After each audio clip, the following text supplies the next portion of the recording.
Hola, bienvenido nuevamente a tu canal de YouTube Conociendo tu Biblia. Soy Vic León. En esta ocasión entramos a la sesión 23, donde estudiaremos el capítulo 16, donde nos narra el vaciamiento de cada una de las 7 copas. En el capítulo anterior, en el 15, vimos cómo uno de los 4 seres vivientes le entrega a los 7 ángeles las copas llenas de oro, las copas de oro llenas de la ira de Dios, dice el texto, del que vive por los siglos de los siglos. Y en este capítulo 16 se nos narra una a una el vaciamiento de esas 7 copas. Iniciamos entonces con el estudio de este texto. Dice William Barclay en su segundo tomo de comentarios sobre el libro de Apocalipsis, él nos dice: es fácil ver las cosas que tienen en común estas listas, refiriéndose a lo que nos narra cada una de las copas, que son el granizo, las tinieblas, las aguas que se vuelven sangre, las heridas ulceradas, la llegada de las zorras de más allá del Éufrates. Pero en el Apocalipsis se halla esta diferencia entre los terrores que siguen a las 7 trompetas y los que siguen al derramar las 7 copas. Esto es muy cierto. Lo que se menciona en los textos anteriores, cuando se abren los 7 sellos, cuando se suenan las 7 trompetas, esos juicios realmente nada que ver con los juicios que vamos a empezar a estudiar. Primeramente dice que Dios tiene un momento para verlo de la ira de Dios. Es importante ver que se habla de la ira de Dios en este texto, y por lo que me parece prudente hacer una siguiente anotación con respecto a la ira. Dios tiene un momento de ira o castigo para los incrédulos. Tenemos la ira escatológica, conocida como la tribulación o gran tribulación, y que se efectuará en la semana 70, profetizada por el profeta Daniel en el capítulo 9 de este libro. Y luego sigue la ira de Dios, que se manifiesta por cataclismos, por desastres, por calamidades, y que reflejan esa ira de Dios sobre los malvados. Estos eventos son solo consecuencias de lo que el hombre sembró. Es decir, con esto Dios destruye a los hombres que destruyen la tierra, y esto usted lo puede comprobar en Apocalipsis 11:18. Y la etapa final de este juicio de las 7 copas es el abandono de Dios para los incrédulos en el lago de fuego y azufre, que es la muerte segunda, o juicio final, o el juicio del gran trono blanco. Si usted analiza los tiempos en que vivimos, la ira de Dios ya está operando en nuestra sociedad o como mundo. Y lo estamos padeciendo, pero solo, como dice la Escritura, y sobre todo el texto de Mateo 24, pero solo son dolores de parto, son principios de dolores. Entramos ahora de lleno entonces al capítulo 16 y el versículo 1, que dice: oí una gran voz que decía desde el templo a los 7 ángeles: id y derramar sobre la tierra las 7 copas de la ira de Dios. Juan escucha una gran voz, que lo más seguro es la voz de Dios mismo, que sale del lugar santísimo y que envía y ordena a sus mensajeros vaciar la ira de Dios contenida en cada uno de sus recipientes sobre la humanidad. Es importante aclarar que algunos comentaristas dicen que de la Biblia, que esto ya sucedió, que ya Dios ya derramó su ira. Sin embargo, y siendo honestos, sabemos que han existido desastres en algunas partes de la tierra o sobre algún grupo determinado de hombres, al parecer como juicios de Dios. Pero nunca nunca como estos juicios aquí mencionados en este capítulo 16 y nunca sobre toda la humanidad. Pasamos al versículo 2. Fue el primero y derramó su copa sobre la tierra y vino una úlcera maligna y pestilente sobre los hombres que tenían la marca de la bestia y que adoraban su imagen. Bien, este primer ángel vierte el contenido de su copa, la ira de Dios, y sobre los habitantes, directamente sobre los habitantes de la tierra que tienen la marca de la bestia, con la consecuencia inmediata, como lo marca aquí el texto, que es una úlcera maligna y pestilente, una herida supurante, quiere decir el texto. Y según la definición de Wikipedia, una úlcera o llaga, del latín ulcus, es toda lesión abierta de la piel o membrana mucosa con pérdida de sustancia. Y las úlceras pueden ser o tener origen y localización muy variada. Entonces, podemos entender por el contexto del versículo que una úlcera es una herida supurante, en este caso en la piel, y que aquí se manifiesta maloliente y dolorosa. Algo parecido sucedió en Egipto con las plagas de Moisés, solo que los que en este caso los que no tienen de la marca de la bestia serán liberados de tan terrible plaga o mal, provocando en los impíos que tienen la marca de la bestia un terrible e incurable tormento físico. Esta acción de juicio divino viene a mi mente aquel texto de Deuteronomio 28, 27 y 35. Voy a leer el 35. Dice: Jehová te herirá con maligna pústula en las rodillas y en las piernas, desde la planta de tu pie hasta tu coronilla, sin que pueda ser curado. Es interesante este texto de Deuteronomio. Versículo 3. El segundo ángel derramó su copa sobre el mar, y éste se convirtió en sangre como de muerto, y murió todo ser vivo que había en el mar. Le pido a usted que note lo siguiente. La primera copa fue derramada sobre la tierra, afectando directamente a los impíos, a los que tienen la marca, y esto fue por medio de úlceras, dice, pestilentes.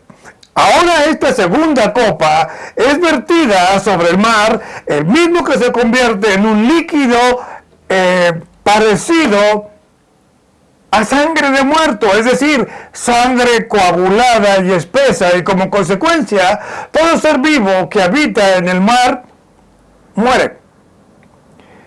Si usted recuerda el texto de Éxodo 7, 20 y 25, cuando fue la primera plaga que Moisés infligió sobre el pueblo de Faraón, solamente el río Nilo y sus afluentes fueron convertidos en sangre. Algo parecido también sucede en Apocalipsis 8:8, cuando sonó la segunda y la tercera trompeta, solo que en esos textos que nos marca Apocalipsis, la tercera parte de las aguas saladas y de las aguas dulces fueron afectadas. En cambio, aquí, en este versículo, con esta copa vaciada, todo el mar se convierte en sangre como de muerto, es decir, una sangre coagulada. No logro imaginar eso. Bien, para que usted pueda tener un poco de perspectiva con respecto a esta segunda copa, probablemente usted le haya tocado ver en alguna playa cercana lo que es una marea roja. donde los encargados del orden le advierten a usted que no se meta esa agua contaminada por prevención de su salud. También estas personas encargadas de la salud le dicen o le sugieren que no es permitido ingerir productos del mar, lo que podría provocar un daño serio a su persona.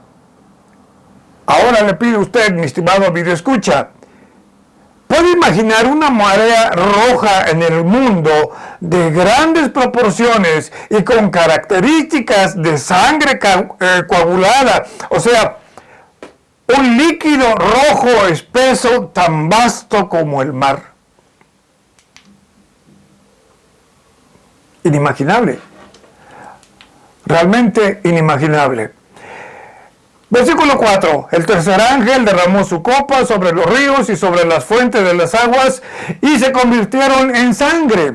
Ahora este tercer ángel derrama la copa de la ira de Dios sobre los ríos y sobre las fuentes de aguas dulces, las que se convierten en sangre. Dice el Salmo 78, 44, dice, y volvió sus ríos en sangre y sus corrientes para que no bebiesen. Si nota, el versículo no nos dice que es agua, o más bien que es sangre como de muerto. Pero aún así, esta agua no es susceptible a potabilizar, lo que constituye un impedimento para su uso. Y para que usted tenga más o menos una noción de esto, ¿se imaginan las consecuencias por falta de agua dulce o potable? No habrá agua para calmar la sed, o para refrescarse, o para asearse, para ninguna necesidad. Y esto es en verdad un desastre. Y aún para que usted tome un poquito de conciencia de este castigo, probablemente usted se ha quedado algún día o varios días sin agua potable. Ahora imagine esto a nivel mundial y sin posibilidad de solución. En estos dos versículos que hemos visto, que nos dice que el agua del mar y las aguas dulces de todo el mundo se convirtieron en sangre, y considerando que la tierra está constituida por 3/4 partes de agua, le hago esta pregunta para que usted lo reflexione. ¿Ha considerado los efectos en la vida marina? Dice que todo se murió. ¿Y qué decir de la flota naviera en su dimensión? No podrán navegar. ¿Ha considerado la fuente de alimentos que genera tanto el agua salada como el agua dulce y que se verán afectados? ¿Ha considerado usted la putrefacción de tantas especies acuáticas muertas? Y me supongo que así también uno que otro ser humano, y luego el hedor que emana por la descomposición de estos cuerpos. ¿Se ha imaginado las afectaciones por la carencia de agua dulce? Difícil, horrendo. Personalmente no lo logro imaginar, como tampoco sé qué calificativo dar a este, no sé, castigo, no sé. Versículo 5. Y oí al ángel de las aguas que decía, justo eres tú, oh Señor, el que eres y que eras, el santo, porque has juzgado estas cosas. Después de derramadas estas 3 primeras copas de la ira de Dios sobre los hombres, sobre el mar y las aguas dulces, el agua, el ángel encargado de tal tarea de vaciar la copa de la ira de Dios sobre las aguas, alaba a Dios por este juicio ejecutado con incuestionable imparcialidad y justicia. Y así como también alaba al Padre por la eternidad diciendo el que eres y que eras, es decir, porque eres soberano, porque eres justo, porque eres el indicado para emitir tal juicio. Y podemos tener claro lo siguiente: Dios es santo porque es justo. Y es justo porque es santo. ¿Por qué? Porque en esa justicia y santidad da apropiada respuesta a quien le ama o quien le rechaza. Y aquí viene la pregunta, entonces, ¿por qué es este castigo? Y ahí tenemos el versículo 6, por cuanto derramaron la sangre de los santos y de los profetas, tú también le has dado a beber sangre, pues lo merecen. Los seguidores de la bestia, los seguidores de Satanás y del falso profeta, en ese tiempo asesinarán a todo creyente o a toda persona del pueblo de Israel que se les atraviese. Por tanto, los que derramaron la sangre de los santos de Dios, Dios mismo les dará de beber sangre. Por lo tanto, vemos en este versículo una justicia retributiva. Recordemos Apocalipsis 11:5 o 18:24. Y esto quiere decir que Dios le remunera a la par por lo que hicieron contra sus santos. Dice el texto de Levítico 24, 17 y 22, se los voy a leer. Dice, asimismo, el hombre que hiere de muerte a cualquiera persona que sufra la muerte. Y aquí viene lo interesante. Un mismo estatuto tendréis para el extranjero, es decir, para el gentil, como para el natural, es decir, para el de Israel, porque yo soy Jehová, su Dios. El comentarista Iván Barkok dice algo interesante. No cabe duda que si la tierra devolviera toda la sangre inocente derramada, al igual que las lágrimas, habría una inundación. Versículo 7.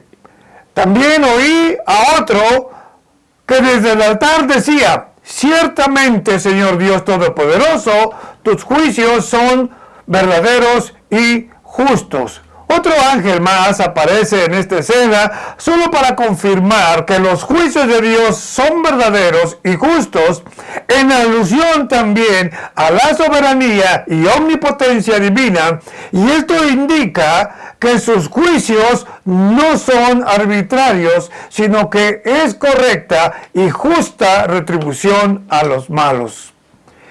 Versículo 8.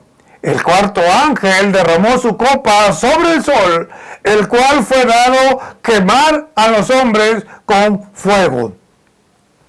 Recordemos que en el capítulo 8:12 de este libro de Apocalipsis, cuando el cuarto ángel toca la trompeta, el sol, así como la luna y las estrellas, disminuyen en la tercera parte de sus funciones. En cambio, cuando este cuarto ángel derrama la cuarta copa sobre el sol, y note bien que dice sobre el sol, esta acción trae como resultado un tremendo aumento de calor a punto de quemar con fuego a los hombres que portan la marca de la bestia.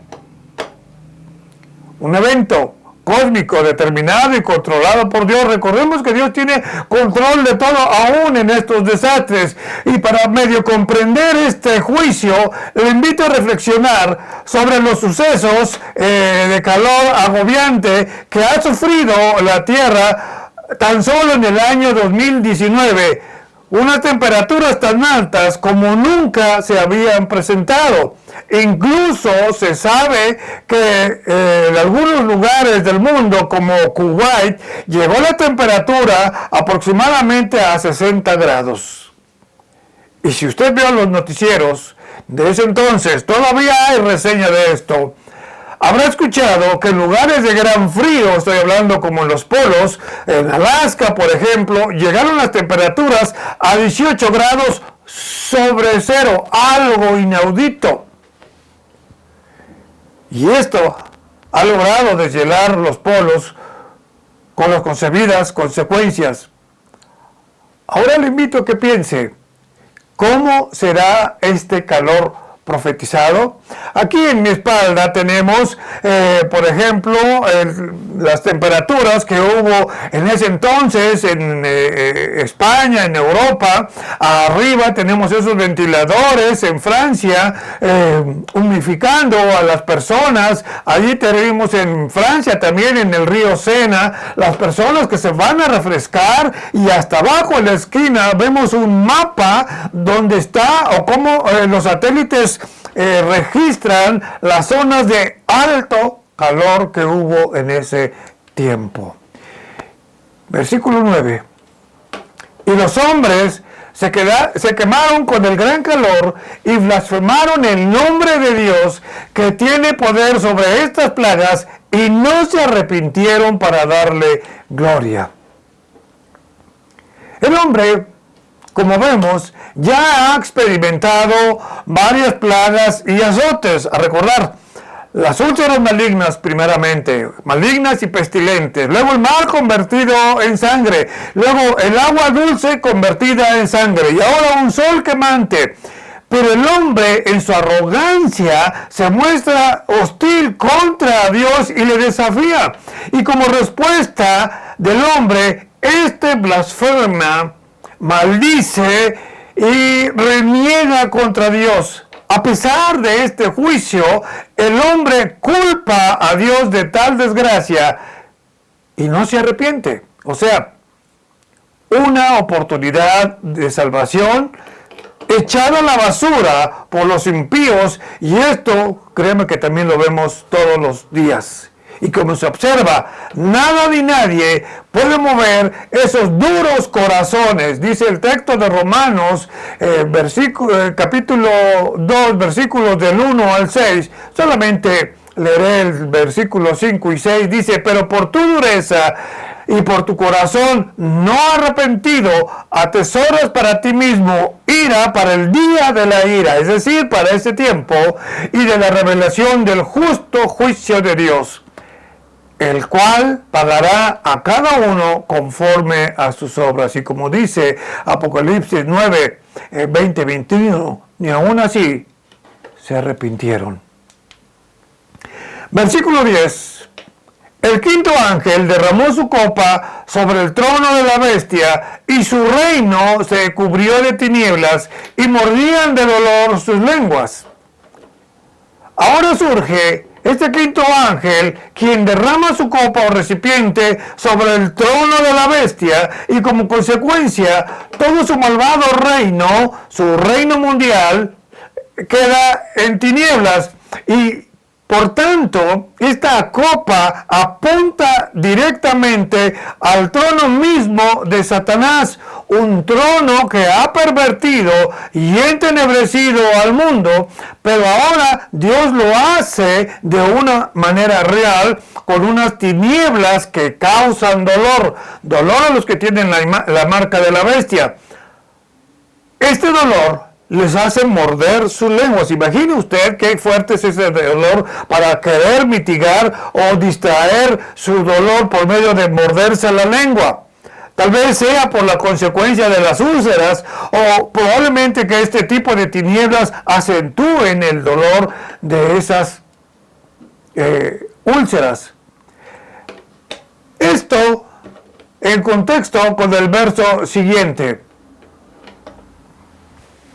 Dice que la Biblia, que algo parecido sufrió Egipto, y según nos lo indica el texto de Éxodo 10, 21. Sin embargo, solo los hijos de Dios, ¿se acuerda usted cuando hubo tinieblas por 3 días? Solo los hijos de Dios tenían luz, y aquí solo los hijos de Dios podrán ver.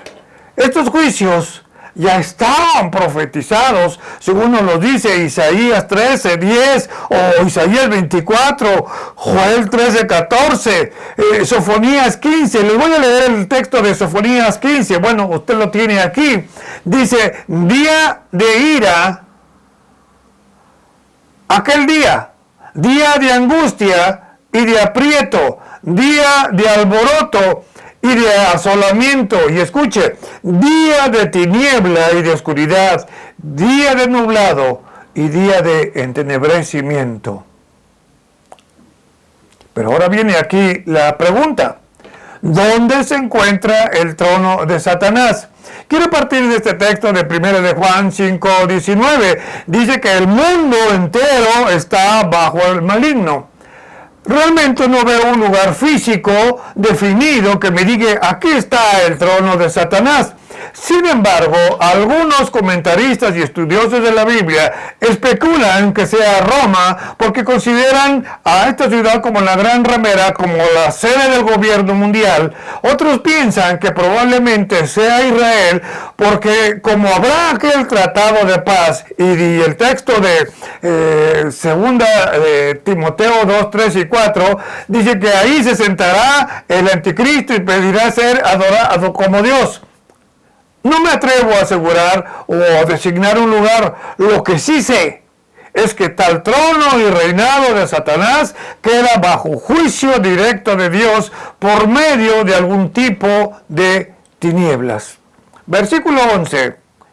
Y blasfemaron contra el Dios del cielo por sus dolores y por sus úlceras y no se arrepintieron de sus obras. El hecho de que estas personas blasfemen contra Dios por sus dolores y por sus úlceras indica que le están reclamando a Dios, pero de una manera insolente por lo que están padeciendo. Resulta increíble realmente que a pesar de los efectos retributivos de las plagas anteriores, ni aún así se arrepienten. Hay un texto en Éxodo 8:32 cuando dice, mas Faraón endureció aún esta vez su corazón y no dejó ir a su pueblo. Estos hombres de alguna manera saben que tales plagas o castigos retributivos provienen de Dios y saben por qué. Sin embargo, su espíritu rebelde rechaza y maldice a Dios. Lea tan solo el texto de Éxodo, los capítulos 7 al 11, y notará que Faraón y los hombres aquí citados tienen la misma conducta. Ahora, con respecto a esta conducta, el comentarista Matthew Henry nos dice lo siguiente.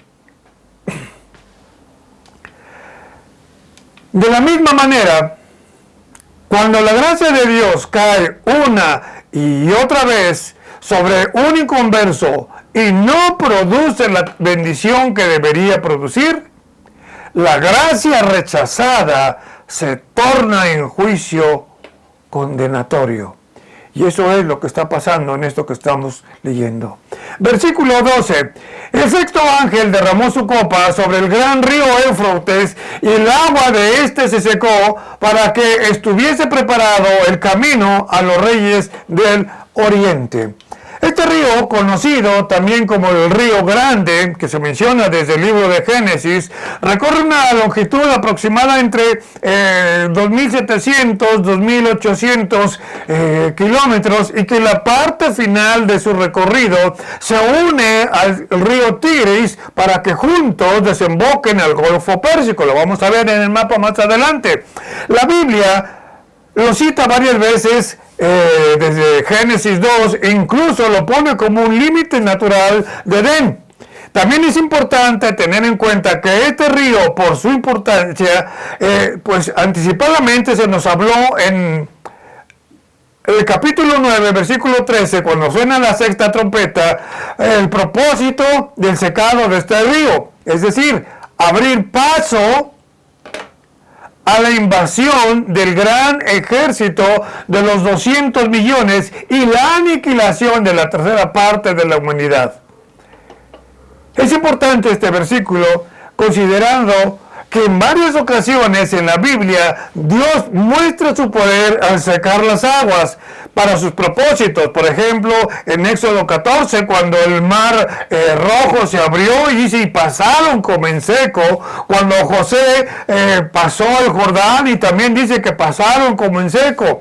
Entonces, consideremos que esta profecía de Apocalipsis también es anunciada por varios profetas, por Isaías 11, por Isaías 51, por Zacarías 10. Y aquí tenemos el mapa precisamente del río Tigris, que nace desde Turquía.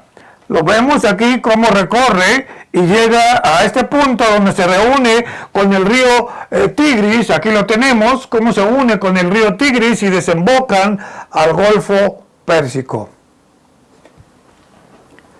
Con respecto al secado de este río Éufrates, la historia nos da detalle que alguna vez este río fue secado por Ciro II cuando capturó a Babilonia en el 539 a.C. Este hecho histórico se logró en parte secando, como dicen algunos, desviando el cauce original de este río mencionado. Por tanto, debemos considerar lo siguiente. Si el desvío o secado de este río se hizo en la antigüedad con medios y métodos rudimentarios, creo que ahora, con toda la tecnología existente, es totalmente posible hacerlo para dar paso a los reyes del Oriente. Actualmente, este río está contenido en su recorrido por lo menos con 14 presas o tipos de embalses, de tal forma que no es nada difícil que un enorme ejército surgido del oriente pase por el lecho de este río seco. Y según datos actuales, existen ya muchas zonas totalmente áridas donde alguna vez atravesó este río. Y esto usted lo puede constatar con las imágenes satelitales de un antes, cuando el río Éufrates corría libremente, y cómo ahora partes donde atravesó alguna vez ese río son zonas áridas. La pregunta es, ¿cuáles podrían ser los reyes del Oriente?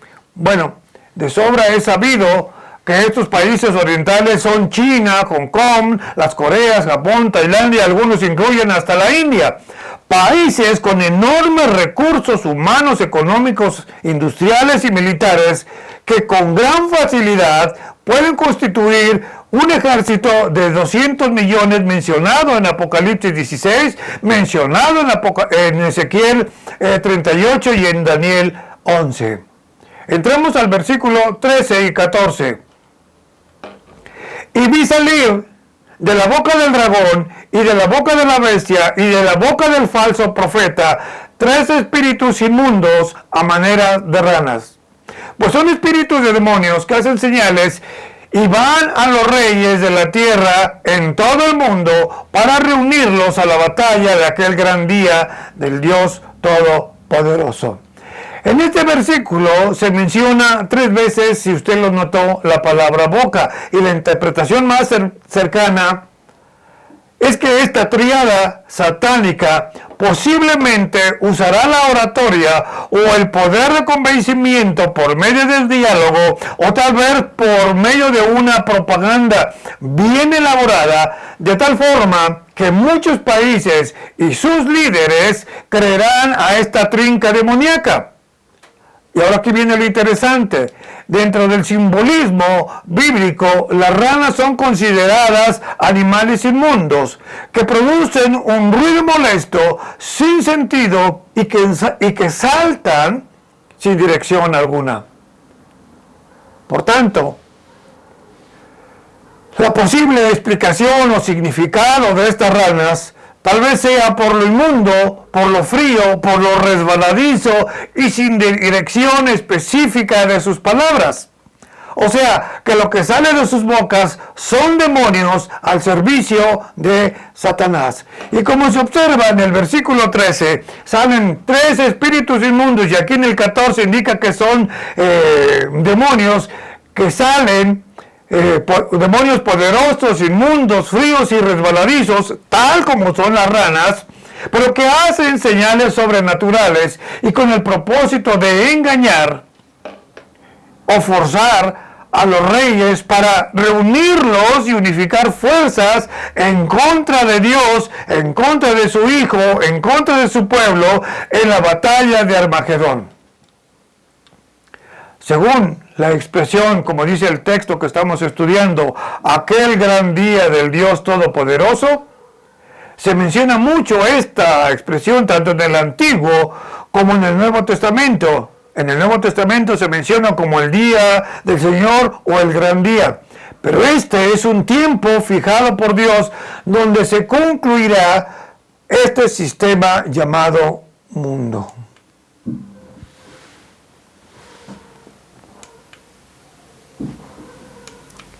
Versículo 15. Dice, he aquí, yo vengo como ladrón.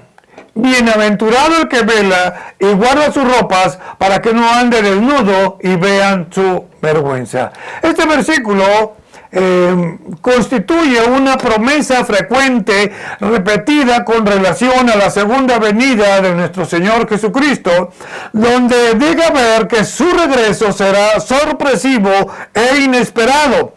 Es la promesa esperada de los santos, promesa escrita y repetida infinidad de veces en diferentes textos. Tan solo Tito 2.13 es la esperanza bienaventurada que nosotros, los cristianos, tenemos para velar el regreso de nuestro Señor Jesucristo. Este versículo 15 nos expresa la tercera bienaventuranza de las 7 que hay en el libro de Apocalipsis. Recordemos que Apocalipsis es el libro de los 7 y que se encuentran y que está dirigida para los que velan y guardan sus ropas. Es decir, para los que están preparados para la llegada de Jesucristo, para los que mantienen en vigilancia constante, cuidando sus vestiduras. Aquí hay algo interesante. La vergüenza mayor que puede sufrir un soldado es ser ultrajado o despojado de su uniforme. Un buen soldado muere por defender su uniforme y lo que éste representa. Dice primera de Juan 2.28, dice, hijitos míos, permaneced en él para que cuando se manifieste tengamos confianza para que en su venida, vean lo interesante de esto, no nos alejemos de él avergonzados. Un indicativo que como cristianos debemos guardar una conducta que no manche nuestra vestidura, que sea de tal cristiano irreprochable. Y bien puede aplicarse esta bienaventuranza a los santos que esperan vigilantes el arrebatamiento, o a los santos de la tribulación que esperan el regreso visible de nuestro Señor Jesucristo. Versículo 16. Y lo reunió en el lugar que en hebreo se llama Armagedón. Si usted tiene la fortuna de visitar Israel, seguramente este lugar es obligado a conocer por su importancia histórico-profética. Físicamente es un montículo, es un pequeño cerro, un lugar elevado donde se puede observar a su alrededor una inmensa llanura que por su gran extensión parece perderse en el horizonte. Dice el texto de Joel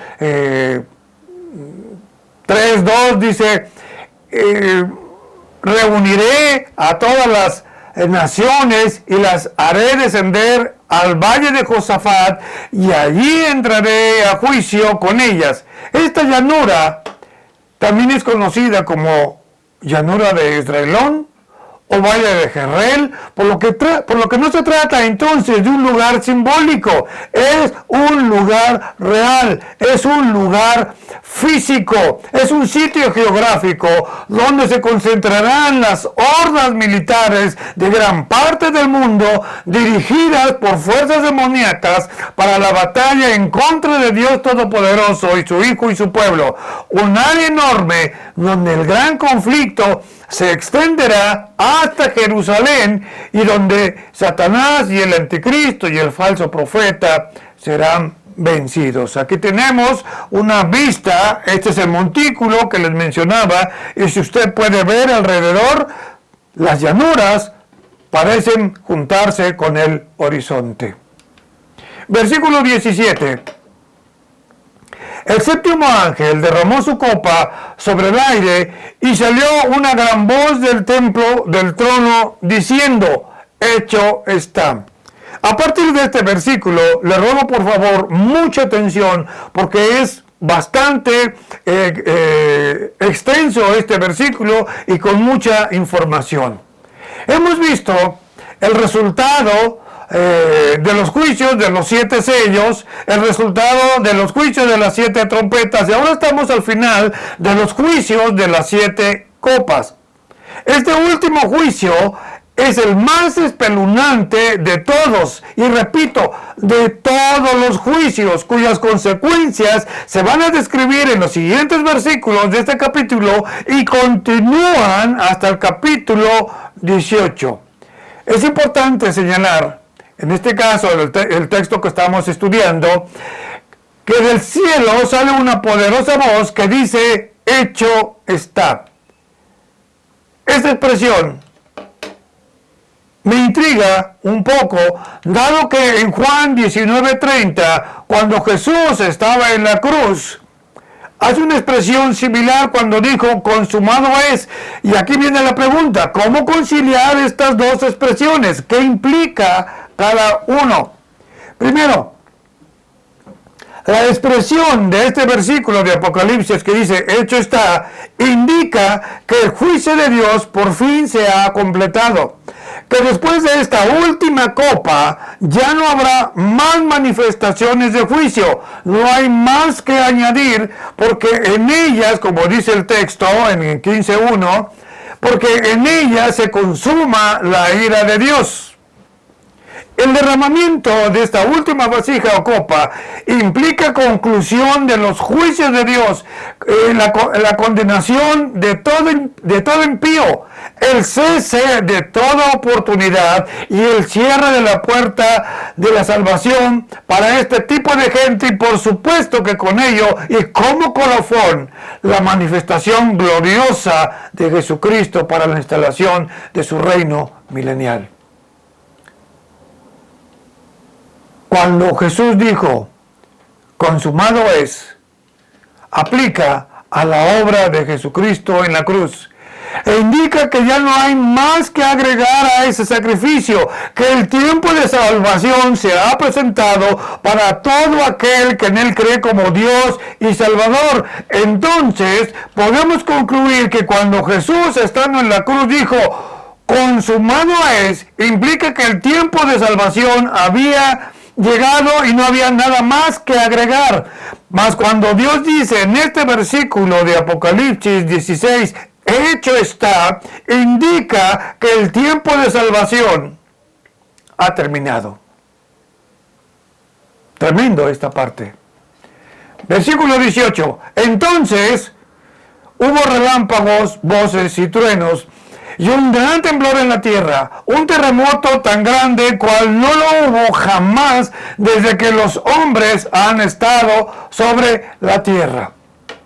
Note bien, dice que hubo relámpagos, voces y truenos, una expresión intimidante por la magnitud del juicio de Dios. Es una expresión de su enorme juicio y poder, y el profeta Ezequiel alguna vez lo vio, pero en circunstancias distintas. Ahora, al concluir el derrame de la séptima copa, inmediatamente surge una conmoción en la naturaleza, que son relámpagos, voces, truenos, un preámbulo de lo que viene, un gran e incomparable terremoto, señales evidentes de la intervención del poder divino.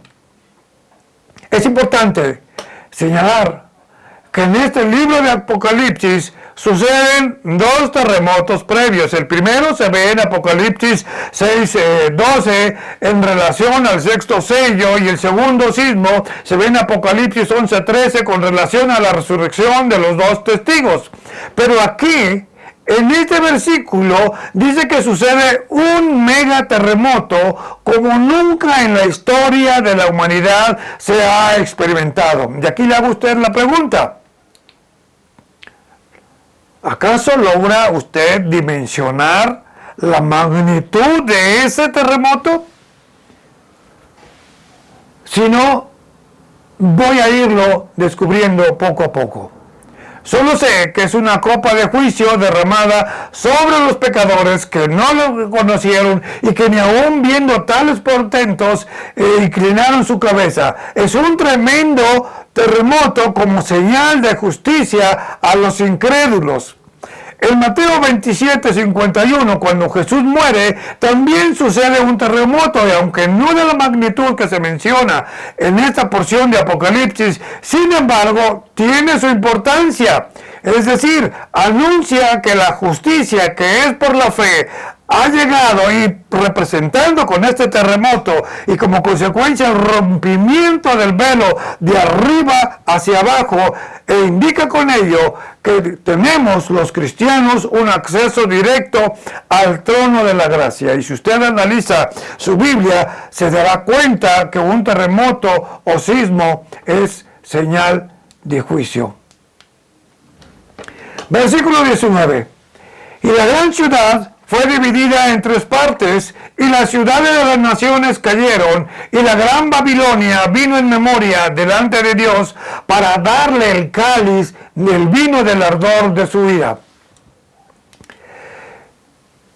Mucha especulación se ha generado con base a cuál es la gran ciudad.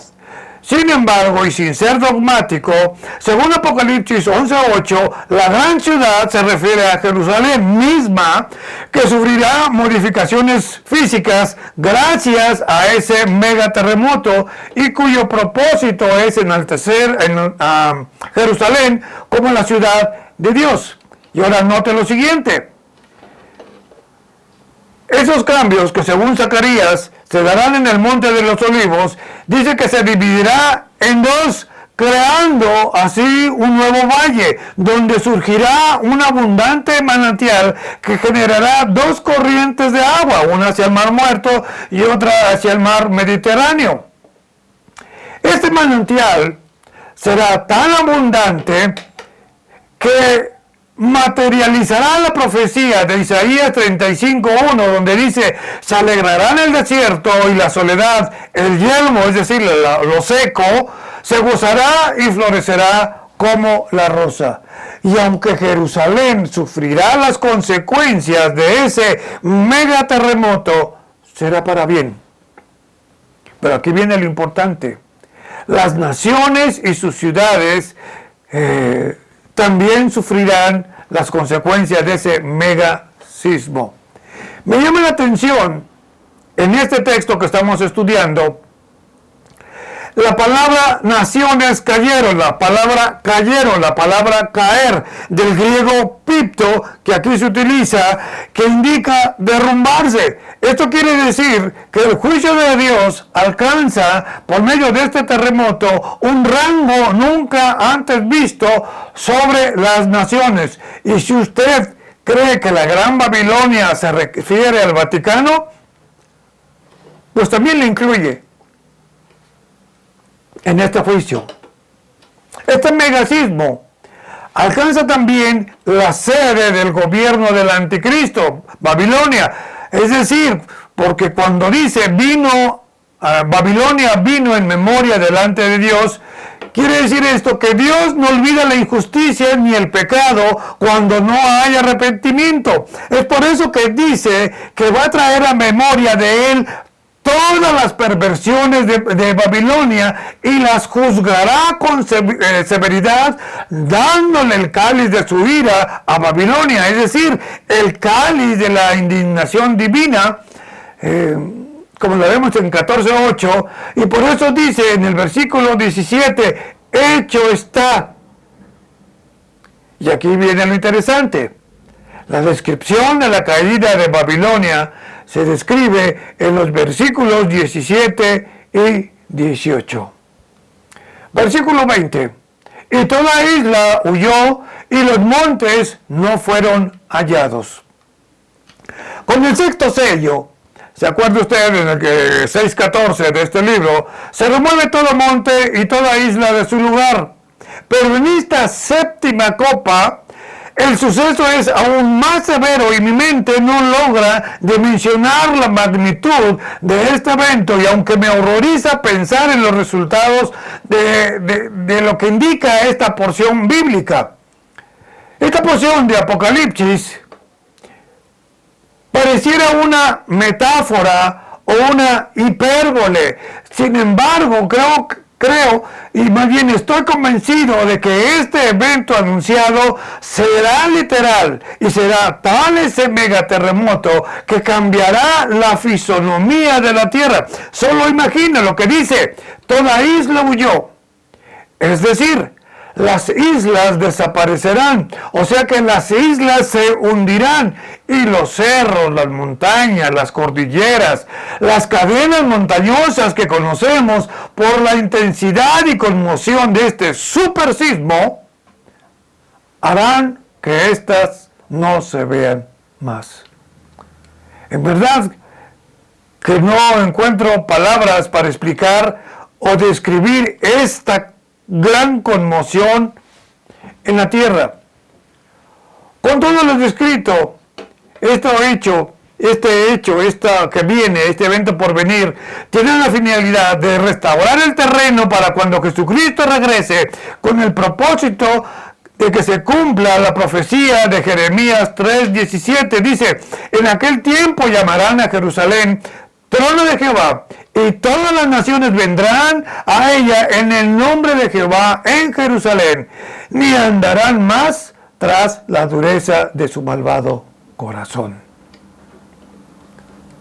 Versículo 21. Y cayó del cielo sobre los hombres un enorme granizo, como del peso de un talento, y los hombres blasfemaron contra Dios por la plaga del granizo, porque su plaga fue sobremanera grande. Por el contexto de este versículo, creo que habrá un gran número de sobrevivientes del megasismo. Y a estos sobrevivientes les viene la última parte del juicio de la séptima copa: la caída de enormes trozos de granizo. Según la metrología bíblica, un talento tiene un peso aproximado entre 30 y otros dicen que de 50. Pero es un enorme trozo de hielo. Ahora, recuerde por favor que todo se ha derrumbado a causa del terremoto y casi no hay lugar donde esconderse, dado que las montañas desaparecieron, y como colofón del juicio de esta séptima copa, ahora llueve granizo de más de 30 kilos. Dice el texto que estamos estudiando, dice: la plaga o su plaga fue sobremanera grande. Y me llama la atención a esta expresión, y sobre todo este tipo de granizo. Y aquí viene lo sorprendente: Dios ya lo tenía reservado, y esto lo indica el texto de Job 38:22, que dice, le pregunta a Dios a Job: ¿has entrado tú en los tesoros de la nieve, o has visto los tesoros del granizo que tengo reservados para el tiempo de angustia, para el día de la gran guerra y de la batalla? Sorprendente. Y ante la magnitud de este evento, una vez más se nota una desafiante conducta del hombre impío, y en su arrogancia blasfema contra Dios, culpándole de esa plaga. Hago un resumen de esta séptima copa. Cuando entramos a este estudio de esta séptima copa, le dije que pusiera atención, y hago un resumen precisamente por eso. Primeramente tenemos la declaración final. Esto es el último juicio severo. Después este juicio viene con relámpagos, voces, truenos y un mega terremoto. Después, en ese mismo juicio de la séptima copa, la gran ciudad, es decir, Jerusalén, se divide en dos, caen las naciones, Babilonia es enjuiciada. Versículo 20, sobre esa misma séptima copa, toda isla desaparece, todo monte, cordillera o cadena montañosa es removida. Y por último, el versículo 21, la lapidación por medio de enorme granizo. Y ahorita va a ver usted por qué es lapidación. Tristemente el hombre, en lugar de doblar su rodilla en reconocimiento a Dios, osa levantar el puño contra Dios, pero Dios no se queda cruzado de brazos. Y ante tal blasfemia aplica la ley escrita en Levítico 24, 16. Mire lo que dice el texto de Levítico 24, 16. Y el que blasfemare el nombre de Jehová ha de ser muerto. Toda la congregación lo apedreará, así el extranjero como el natural, si blasfemare el nombre de Dios, que muera. Así como el extranjero, es decir, el gentil como el israelita. La ley de Dios, su ley, Él la aplica a todos. Literalmente, estos impíos serán lapidados por grandes piedras de granizo. Y aunque aquí termina esta serie de 7 copas, sin embargo, los siguientes 2 capítulos nos mencionan en detalle la destrucción de la Babilonia endemoniada. Y concluyo con lo que dice Matthew Henry. Con todas estas catástrofes punitivas, queda demostrada ciertas verdades teológicas fundamentales. El justo juicio de Dios en todo lo que acontece. La salvación enteramente gratuita de los creyentes y la intrínseca perversidad de la humanidad inconversa, la cual no se arrepiente ante ningún juicio divino, ni aun cuando le sea presentado el lago de fuego.